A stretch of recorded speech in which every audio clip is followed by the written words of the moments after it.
Railway Children by Edith Nesbit. Chapter 1. The Beginning of Things. They were not railway children at the beginning. They lived with their father and mother in London. There were 3 of them. Roberta, she was always called Bobby, and was the oldest. Next came Peter, who wanted to be an engineer when he grew up. And the youngest was Phyllis, who was always trying to be good. Mother was almost always at home, ready to play with the children or to read to them. And she wrote stories, then read them to the children after tea. These 3 lucky children had everything that they needed: pretty clothes, a warm house, and lots of toys. They also had a wonderful father, who was never angry and always ready to play a game. They were very happy, but they did not know how happy until their life in London was over, and they had to live a very different life indeed. The awful change came suddenly. It was Peter's birthday, and he was 10 years old. Among his presents was a toy steam engine, and it quickly became Peter's favourite toy. But after 3 days, the engine went bang. Peter was very unhappy about his broken toy. The others said he cried, but Peter said his eyes were red because he had a cold. When Father came home that day, Peter told him the sad story about his engine, and Father looked at it very carefully. Mother and the children waited. "Is there no hope?" said Peter. "Of course there's hope," said Father, smiling. "I'll mend it on Saturday, and you can all help me." Just then, someone knocked at the front door. A few moments later, Ruth, the maid, came in. "There are 2 gentlemen to see you," she said to Father. "Now, who can they be?" said Father. "Try to be quick, dear," said his wife. "It's nearly time for the children to go to bed." But the 2 men stayed and stayed. Father's voice got louder and louder in the next room, but the children and Mother could not hear what was said. Then Ruth came back and spoke to Mother. "He wants you to go in, Ma'am," she said. "I think he's had bad news. Be ready for the worst." Mother went into the next room, and there was more talking. Soon after, the children heard Ruth call a taxi. Then there was the sound of feet going outside and down the steps. Mother came back, and her face was white. "It's time to go to bed," she said to the children. "Ruth will take you upstairs." "But, Father," began Phyllis. Father's had to go away on business, said Mother. Now, go to bed, darlings. Bobby whispered, It wasn't bad news, was it? No, darling, said Mother. I can't tell you anything tonight. Please go now. Mother went out early the next morning, and it was nearly 7 o'clock before she came home. She looked ill and tired, and the children asked her no questions. Mother drank a cup of tea. Then she said, Now, my darlings, I want to tell you something. Those men did bring bad news last night. Father will be away for some time, and I'm very worried. Is it something to do with the government? Asked Bobby. The children knew that Father worked in a government office. Yes, said Mother. Now don't ask me any more questions about it. Will you promise me that? The children promised. Everything was horrible for some weeks. Mother was nearly always out. Ruth, the maid, went away. Then Mother went to bed for 2 days, and the children wondered if the world was coming to an end. One morning, Mother came down to breakfast. Her face was very white, but she tried to smile. We have to leave our house in London, she said. We're going to live in the country, in a dear little white house near a railway line. I know you'll love it. A busy week followed, packing everything up in boxes. The children almost enjoyed the excitement. We can't take everything, Mother told them. Just the necessary things. We have to play being poor for a while. On their last night in the house, Peter had to sleep on the floor, which he enjoyed very much. I like moving, he said. I don't, said Mother, laughing. Bobby saw her face when she turned away. Oh, Mother, she thought, how brave you are. How I love you. Next day, they went to the railway station and got on a train. At first, they enjoyed looking out of the windows, but then they became sleepy. Later, Mother woke them. Wake up, dears, she said. We're there. There were no taxis, and a man with a cart took their boxes. The children and Mother walked behind the cart along a dark, dirty road, which seemed to go across the fields. After a while, a shape appeared in the darkness. There's the house, said Mother. The cart went along by the garden wall and round to the back door. There were no lights in any of the windows. Where's Mrs. Viney? Said Mother. Who's she? Asked Bobby.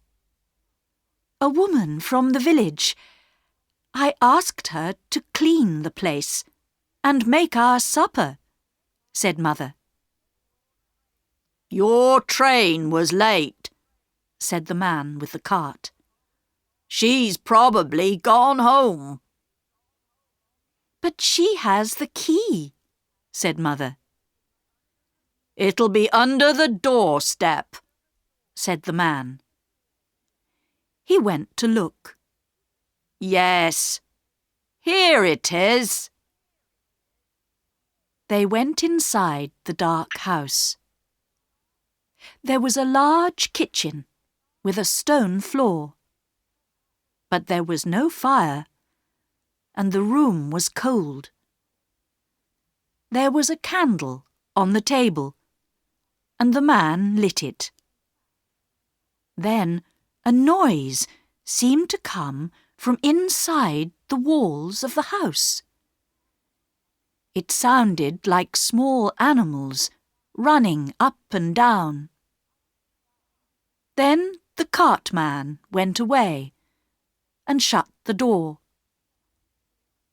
Immediately, the candle went out. "Oh, I wish we hadn't come," said Phyllis.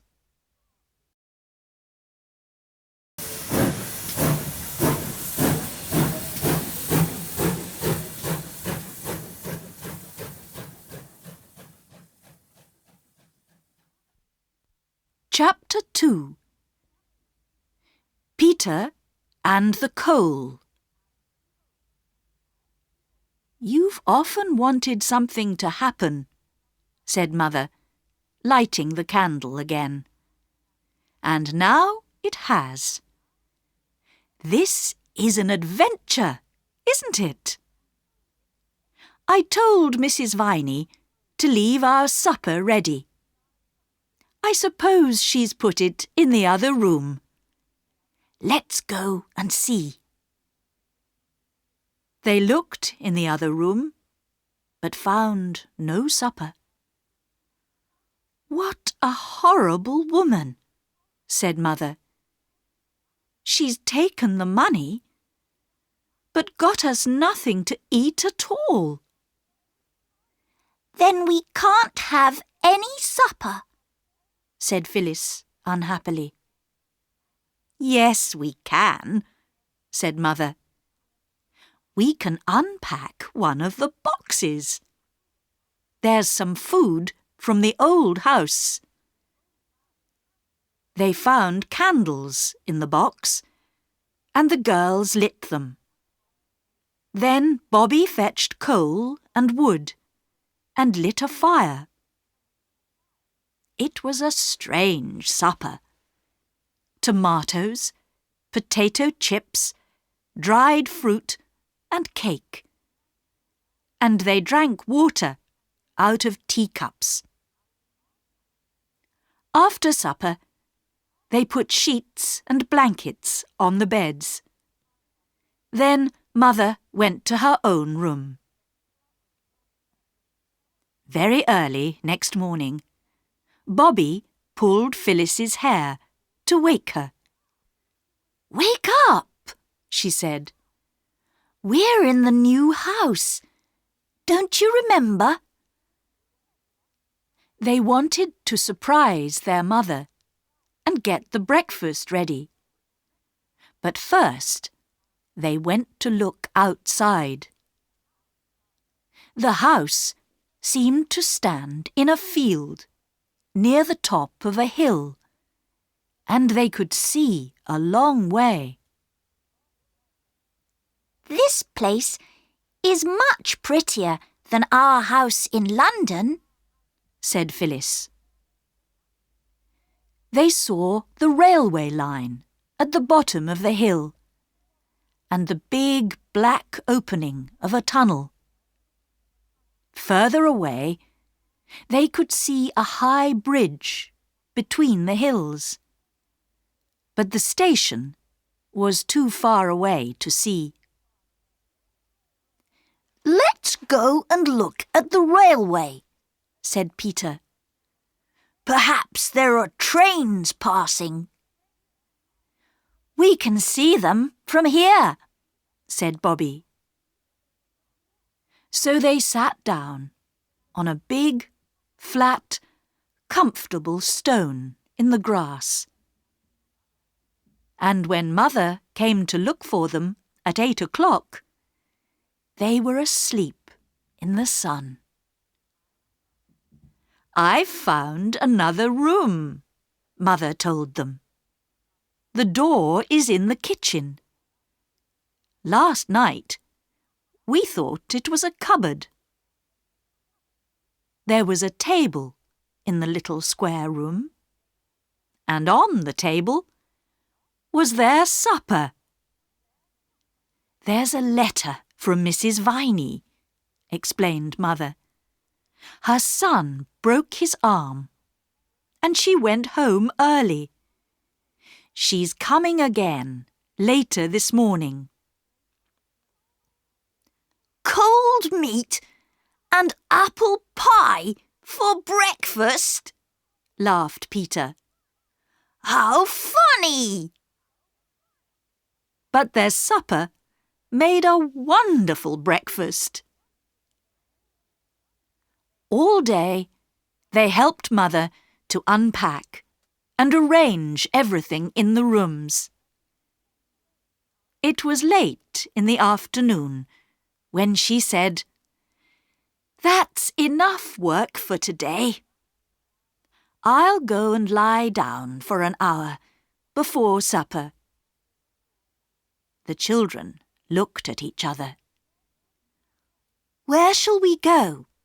said Bobby, although she already knew the answer. "To the railway, of course!" cried Peter. At the bottom of the hill, there was a wooden fence, and there was the railway, with its shining lines, telegraph wires and posts, and signals. They all climbed onto the top of the fence. Suddenly, they heard a noise, which grew louder every second. They looked along the line towards the dark opening of the tunnel. The next moment, the railway lines began to shake, and a train came screaming out of the tunnel.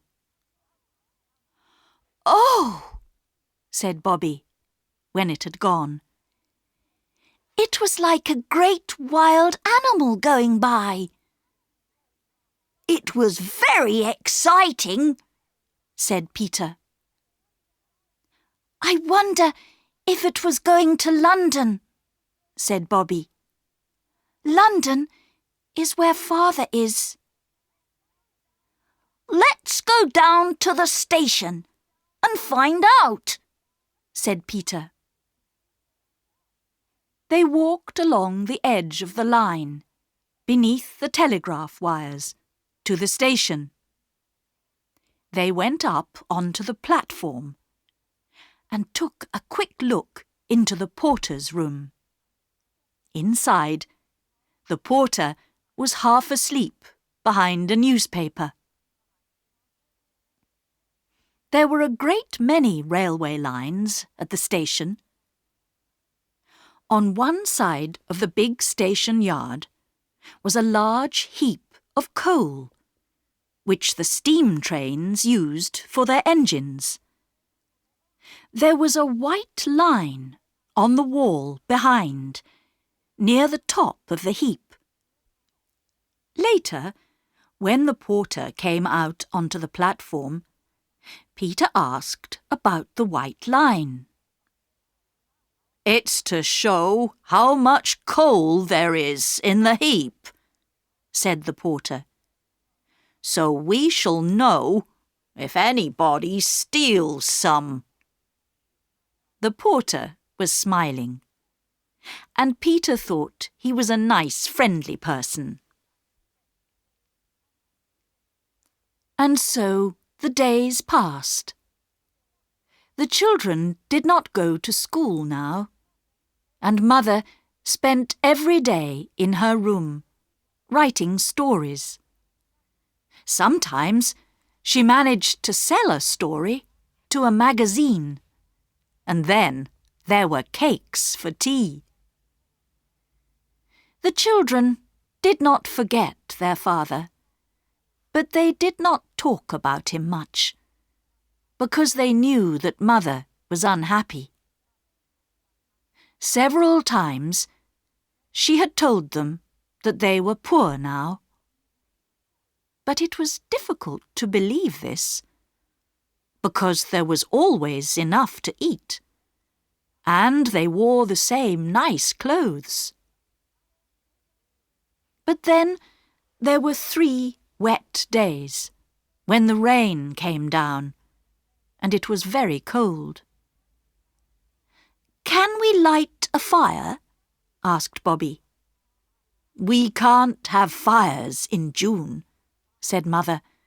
"Coal is very expensive." After tea, Peter told his sisters, "I have an idea.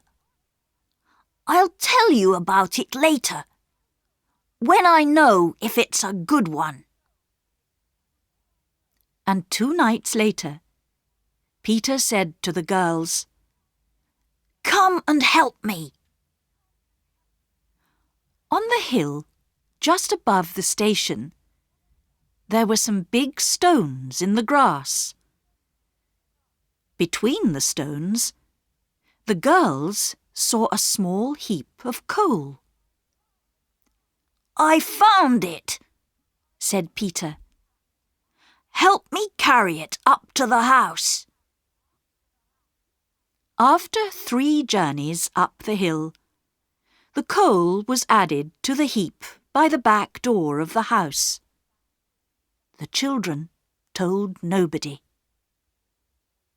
A week later, Mrs. Viney looked at the heap by the back door and said, "There's more coal here than I thought there was."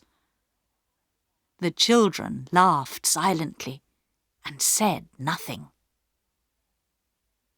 But then came the awful night when the station master was waiting for Peter in the station yard.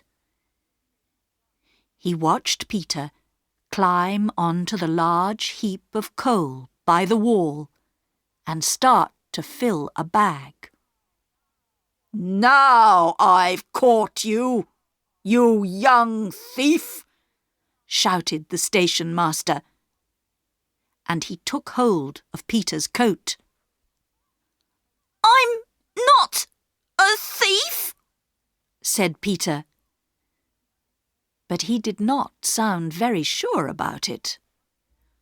"You're coming with me to the station," said the station master. "Oh, no!" cried a voice from the darkness. "Not the police station!" cried another voice. "No, the railway station," said the man, surprised to hear more voices. "How many of you are there?" Bobby and Phyllis stepped out of the darkness. "We did it too," Bobby told the station master. "We helped carry the coal away, and we knew where Peter was getting it." "No, you didn't," said Peter angrily. "It was my idea." "We did know," said Bobby. "We pretended we didn't, but we did." The station master looked at them. "You're from the White House on the hill," he said. "Why are you stealing coal?" "I didn't think it was stealing," said Peter. "There's so much coal here. I took some from the middle of the heap, and I thought nobody would mind. And Mother says we're too poor to have a fire. But there were always fires at our other house, and— Don't, Bobby whispered to Peter. There was a silence, and the station master thought for a minute. Then he said to Peter, "I won't do anything this time. But remember, this coal belongs to the railway. And even from the middle of the heap, it's still stealing." And the children knew he was right.